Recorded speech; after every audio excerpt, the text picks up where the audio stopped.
Kalian tahu girl band asal Korea bernama Blackpink kan? Yang personilnya Lisa, Jennie, Jisoo, dan Rose kan? Sebenarnya aku bingung selama ini mau milih jadian sama siapa. Mau sama Lisa atau sama Jennie. Tapi terakhir aku pilihlah Lisa. Biar ada cita rasa swadikap gitu. Mungkin kalian bakal bilang, abang gak mungkin lah, gak masuk akal itu. Gak mungkin itu terjadi, ya kan? Salah kalian. Hal itu lebih mungkin terjadi walaupun kemungkinannya kecil. Dan lebih masuk akal daripada sinetron Indonesia. Biar aku jelaskan kenapa sinetron Indonesia itu sangat gak masuk akal. Sampai ke derajat dimana masuk akal aku kawin sama Lalisa Manoban dari Blackpink. Yang pertama, dimensi ruang dan waktu. Pernah gak kalian lihat adegan teleponan di sinetron Indonesia? Halo? Halo? Dimana di dunia nyata kalian nelpon orang dan dalam waktu 0,89 detik langsung diangkat? Gak ada. Seakan orang yang ditelepon itu gak ada kerjaan lain gitu dan udah standby dia, seakan dia udah tahu mau ditelepon dan begitu panggilannya masuk langsung diangkat secepat mungkin kayak lagi lomba lari 17-an. Terus ada lagi adegan kayak gini. Halo security. Oke. Di sini kita anggaplah masuk akal ya kan, satpam yang gak ada kerjaan gitu mengawasi bangunan sama kantor yang di situ sehingga dia bisa punya waktu untuk langsung ngangkat telepon bosnya. Tapi perhatikan adegan selanjutnya. Tolong kamu datang ke kantor saya sekarang ya. Bos manggil saya. Iya, silakan masuk. Stop! Apa yang gak masuk akal dari adegan ini? Dalam hitungan detik, satpam yang diteleponnya tadi langsung sampai. Kalian tahu gak jarak dari pos satpam yang biasanya di gerbang masuk ke dalam kantor yang mungkin berlantai kantornya itu cukup jauh dan makan waktu. Sekalipun satpam itu lari. Seakan satpamnya itu udah ada di balik pintu, standby untuk masuk. Tapi sutradaranya bilang kasih waktu beberapa detik supaya gak ketahuan kali dia selama ini udah nunggu di depan pintu untuk masuk. Satpam standby, and action.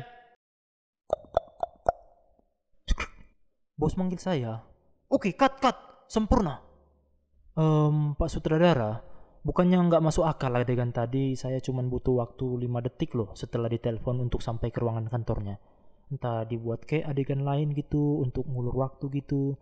Misal kayak sekretarisnya datang gitu, pakai baju seksi gitu, goda-godain bosnya gitu supaya naik jabatan gitu. Bro, ini sinetron. Kalau bisa nggak masuk akal, kenapa harus masuk akal? 2. Semua sinetron Indonesia disponsori oleh Apple Inc. Entah kenapa, di semua sinetron Indonesia, semua orang punya iPhone.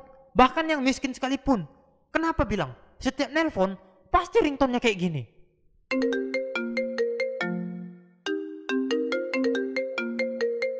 Kenapa? Ada banyak HP lain dan ringtone lain kayak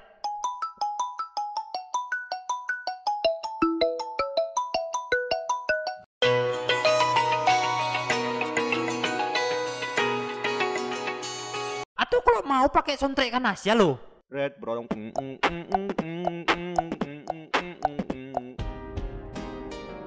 Semua polisinya bego. Di sinetron, tugas seorang polisi itu cuma satu, untuk memenjarakan orang. Udah itu aja, nggak ada yang lain. Memenjarakan orang tanpa bukti yang jelas. Pak, tolong Pak, saya ditipu oleh pembantu saya dan dia melarikan seluruh uang saya Pak. Baik Bu, kami akan tangkap dia. Udah, gitu aja. Gak ada dia nanya bukti, gak ada minta foto atau alamat pembantunya. Si polisi bisa langsung tahu wajah dan alamat pembantunya dan langsung nangkap tanpa bukti. Dan waktu yang ditangkap itu minta bukti, ini yang terjadi. Ibu kami tangkap karena telah melakukan penipuan dan pencurian uang. Loh Pak, saya nggak pernah menipu atau mencuri. Kalau kalian rasa adegan ini sudah tidak masuk akal, jangan pikir sang sutradara sudah puas. Sutradaranya bilang, bagaimana cara kita untuk membuat adegan ini lebih tidak masuk akal lagi? Aku tahu, anaknya pulang entah dari mana, tepat ketika waktu ibunya sedang ditangkap. Marvelous. Pak, ada apa ini Pak? Kenapa ibu saya ditangkap Pak? Ibu kamu telah melakukan penipuan dan pencurian uang. Ibu saya tidak pernah seperti itu Pak, mana buktinya Pak? Nanti jelaskan saja di kantor. Nanti jelaskan saja di kantor. Seakan polisi itu bisa asal nangkap orang dan tinggal bilang, nanti jelaskan saja di kantor. 4. Perbedaan cewek baik sama cewek jahat. Oh iya, satu lagi, cewek baik itu suka nangis. 5. Rentenir dan preman pakai logat Batak. Mana utang kau? Sudah 6 bulan ini kau tidak bayar. Kalau tak bisa kau bayar, biar kusita rumah kau ini. Kalian pikir orang Batak itu semuanya rentenir sama preman jalanan? Iya, enggak ya. Agak rasis memang sinetron Indonesia ini. Membuat image orang Batak menjadi jelek. Orang-orang jadi mengira orang Batak itu galak dan seram-seram. Padahal sebenarnya kebanyakan ya kalau di Medan, orang Batak itu cuma supir yang panjang sabar menunggu sewanya dari jauh, selalu mengalah ke angkot lain karena dia tahu rezeki sudah diatur Tuhan, taat rambu-rambu lalu lintas, dan dengan lemah lembut menurunkan sewanya. Pekerjaan orang Batak itu ya kalau nggak supir, jualan, dan sisanya begal. 6.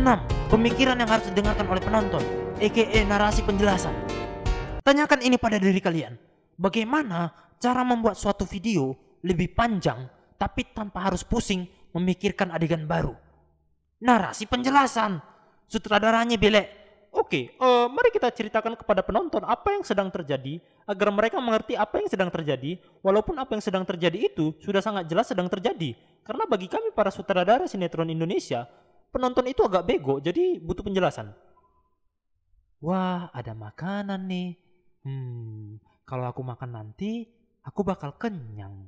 Tapi kalau aku nggak makan, nanti aku bakal lapar.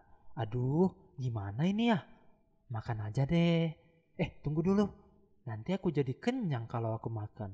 Tapi kalau aku nggak makan, nanti aku bakal lapar. Aduh, aku bingung. Makan aja, Yang ketujuh, yang terakhir, ping 300.000 ms. Ini yang paling legend dari semuanya. Bunda, ayah sudah pulang. Ayah, adik mana? Adik sudah tidur, ayah. Ayah, itu dikerah baju ayah, lipstik perempuan. Waduh, pasti tadi dia nggak perhatiin lipstiknya pas nyupang aku. Aku harus bilang apa ke istriku? Aku nggak boleh kelihatan panik dan harus dapat alasan yang bagus secepat mungkin agar istriku tidak curiga dengan lipstik itu. Walau aku dari tadi sudah diam hampir setengah menit. Aku tahu. Aku bilang saja kalau ini tadi ada teman kerja perempuan yang pakai lipstik tebal, gak lihat jalan, terus nabrak aku di kantor. Dan lipstiknya yang tinta permanen, jadi gak bisa dihapus. Ya, aku yakin itu adalah penjelasan yang paling logis yang pasti diterima istriku tanpa membuatnya curiga, walau aku sudah diam 1 menit dari tadi. Mas, kenapa diam? Ini tadi ada teman kerja yang nabrak aku jadi lipstiknya lengket di baju aku. Gak mungkin. Gak mungkin suami aku selingkuh dengan teman kerjanya di belakang aku. Walau sudah sangat jelas alasan yang dia ucapkan itu dibuat-buat. Tapi aku sebagai istri yang baik harus tetap berpikir positif. Mungkin hanya sampai cupang, gak sampai mantap-mantap. Ya, pasti gak sampai mantap-mantap. Dan kalaupun sudah mantap-mantap, aku sebagai istri yang baik harus tetap berpikir positif. Mungkin perempuan itu bosnya. Jadi dengan mantap-mantap bisa membuat suamiku naik jabatan dan gajinya jadi lebih besar. Sehingga anakku bisa sekolah setinggi-tingginya. Aku harus tetap berpikir positif demi kebaikan anakku. Sayang, kamu kenapa diam? Nggak apa-apa, Mas. Ya udah, kamu mandi dulu sana supaya istirahat. Oke, aku mandi dulu ya, sayang. Ya Gusti, apa yang sedang dilakukan oleh suamiku di tempat kerjanya ya Gusti? Ku menangis membayangkan